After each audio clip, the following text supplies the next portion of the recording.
Everyone, welcome to next lecture. अपन topic था अपना राशन के लिए, है ना, animal ration and ration feeding.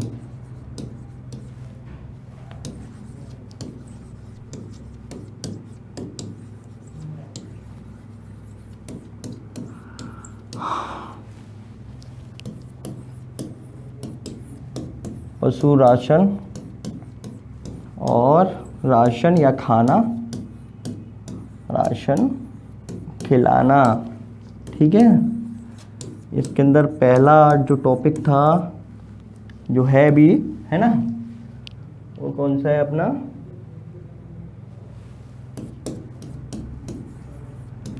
Balanced diet. ठीक है,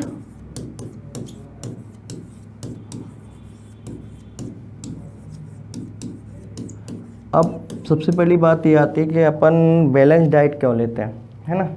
अपन अपने सिनेरियो में अगर आप बात करें, अपने ह्यूमन बीइंग है, तो बैलेंस डाइट क्यों लेते हैं कि किसी चीज़ की शरीर में कोई कमी ना हो और कोई चीज़ की अधिकता ना हो, है ना। तो अपन फिट फाट रहें ना, जितनी चीज़ें अपन को ज़रूरत है उतनी चीज़ें अपन को मिले, है ना, उससे ना ज़्यादा ना उससे कम, इसलिए बैलेंस डाइट अपन लेते हैं। ठीक है,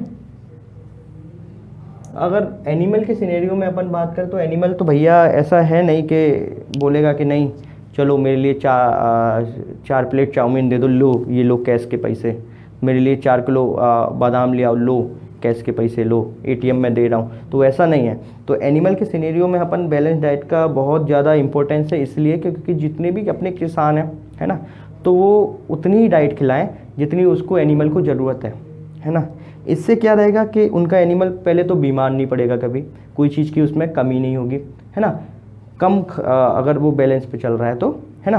दूसरा फ़ायदा क्या है कि वो कोई ज़्यादा उसमें फैटी वैटी नहीं होगा, वो प्रोडक्शन उसका, उत्पादन उसका बहुत सही चलेगा।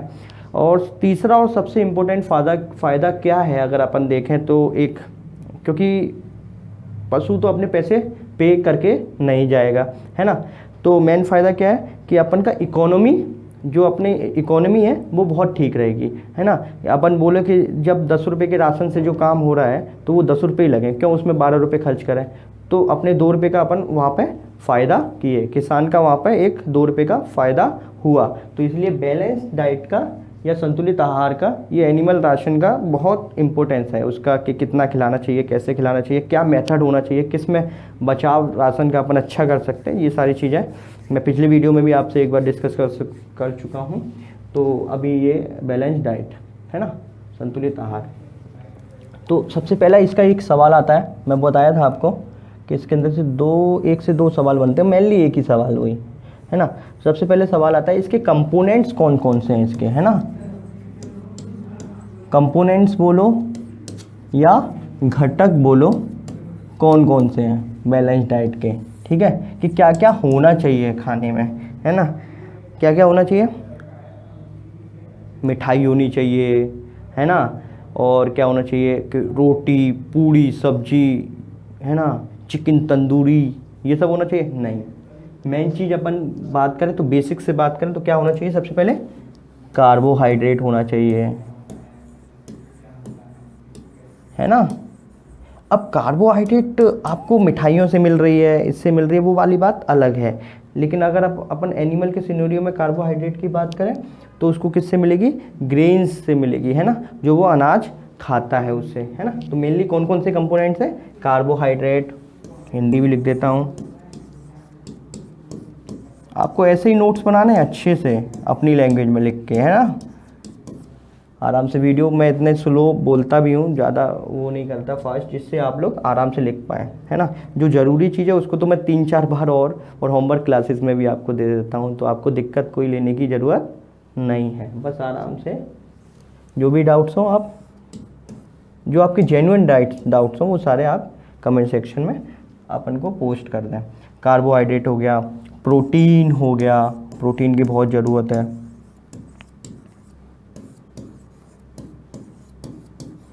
अपन अगर बात करें कार्बोहाइड्रेट की तो मेनली कार्बोहाइड्रेट किसके लिए, एनर्जी के लिए होते हैं, है ना। ऊर्जा के लिए प्रयोग होंगे। ठीक है, अब प्रोटीन की बात करें तो प्रोटीन किसके लिए होगा, ग्रोथ के लिए ज़रूरी है ना, ग्रोथ के लिए बहुत ज़रूरी है, वृद्धि के लिए, बहुत शारीरिक वृद्धि के लिए बहुत ज़रूरी है ना। तो प्रोटीन की अपन बात करें तो प्रोटीन कब ज़्यादा होगा, आप अपना एक अपन कॉमन सेंस एक लगा के देखते हैं कि अपन की मैक्सिमम ग्रोथ या अपन की मैक्सिमम जो वृद्धि है वो किस एज में होगी, जब अपन छोटे होंगे, जब अपन मतलब एक छोटे होंगे, छोटे से अपन बढ़ रहे हैं, जब तक एक ऐसे एक ग्रोथ का कर्व बढ़ता है। ठीक है, पहले यो फिर एक इसके बाद एक कांस्टेंट हो जाएगी, है ना। तो इस लेवल तक स्टार्टिंग एज में यंग वंस में ग्रोथ बहुत अच्छी होती है, तो इसलिए उनको प्रोटीन की बहुत ज़रूरत होती है। ठीक है,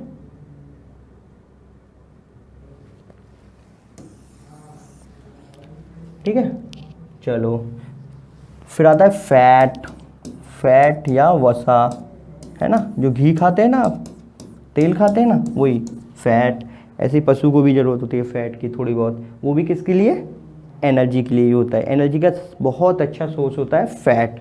ठीक है, फिर आता है इधर कर देता हूँ मैं बेटा इसको, जिससे आपको अच्छे से दिखे, देखना ज़रूरी अच्छा है भैया। मिनरल्स होते हैं बहुत सारे, मिनरल्स आते हैं बहुत सारे, है ना, खनिज लवण होते हैं ना, खनिज बोलते हैं जिसको, खनिज लवण, मिनरल एनिमल्स होते हैं बहुत सारे। आयरन की ज़रूरत है। ठीक है, बोले कि आयरन की कमी हो गई, ये हो गया, कैल्शियम की कमी हो गई तो कौन सा रोग होगा, तो आपको ये सारी चीज़ें पढ़नी पड़ेगी। ठीक है, कैल्शियम की कमी होगी तो मिल्क फीवर हो गया एनिमल में, एनिमल के सेंस में अपन सारी चीज़ें पढ़ेंगे, है ना।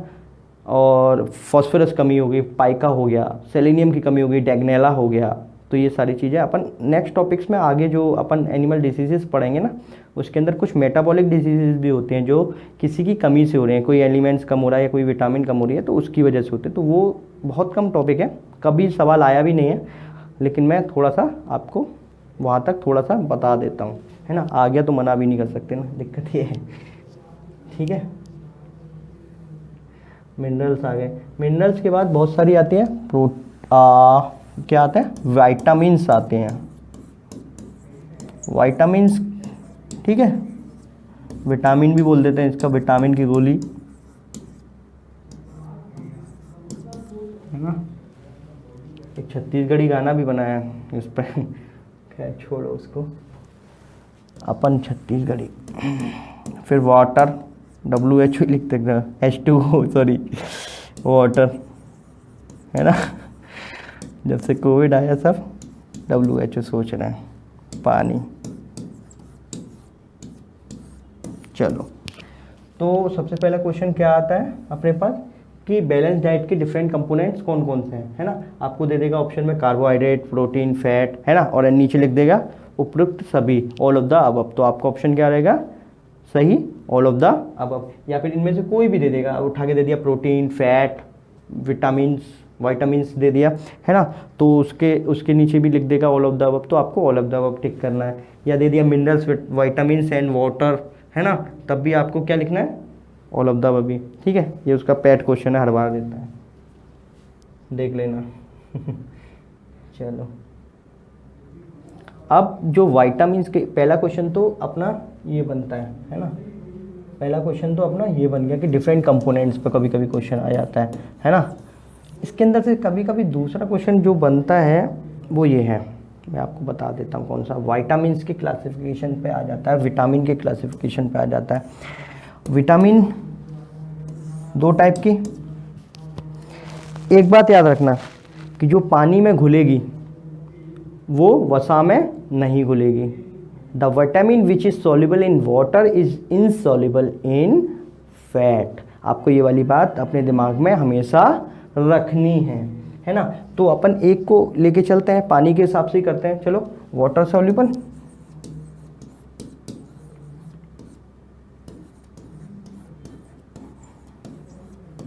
ठीक है, या फिर इसको क्या बोल सकते हैं वाटर सॉल्युबल को, या पानी में घुलनशील है ना, पानी में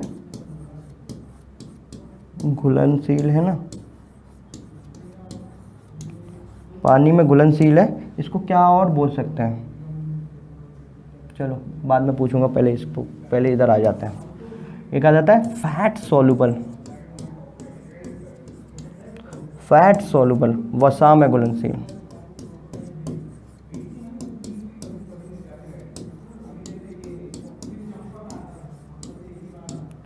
है ना।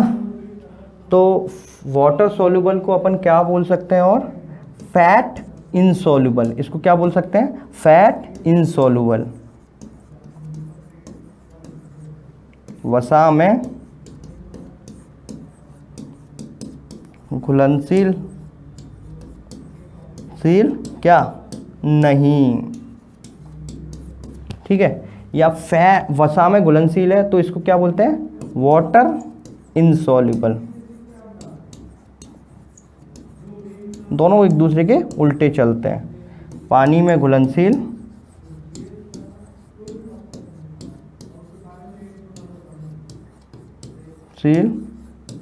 बोले तो नहीं, ये आपको बात याद रखनी है, ठीक है।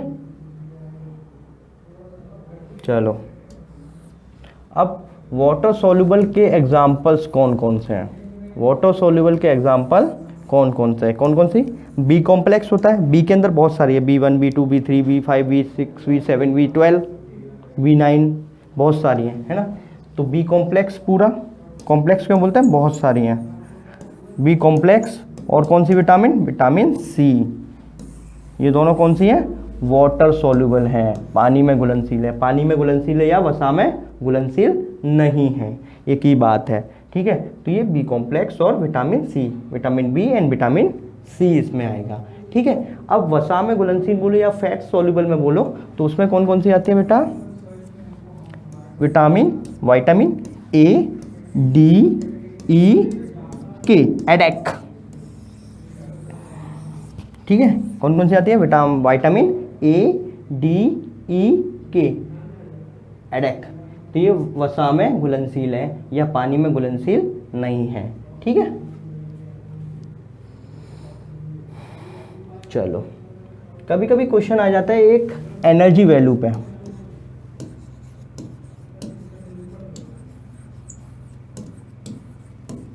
कभी पूछा नहीं है लेकिन आईसीआर वगैरह में कभी कभी आ जाता है। ऊर्जा कितनी होती है ना, अपन इधर ऊर्जा किस में कैलकुलेट कर रहे हैं, किलो कैलोरी में।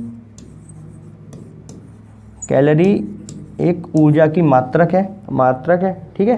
तो उसमें भी किलो 10⁻³ में, है ना, 1000 कैलोरी बराबर 1 किलो कैलोरी में, ठीक है। तो अपन 1 ग्राम अगर जब